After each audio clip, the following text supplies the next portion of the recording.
सबको बारी बारी से अच्छी तरीके से इनको टाइट करना है, ताकि कहीं से ये एयर नहीं ले। एयर रहेगा तो फिर प्रेशर आपका कम बनेगा। अब ये बोकी वाली साइड ये इस तरीके से बिठाना है।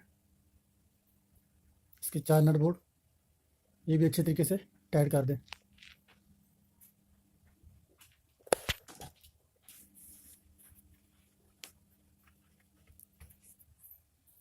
अब दूसरी साइड की ये भी ऐसे, इसके भी 4 नट बोल्ट है,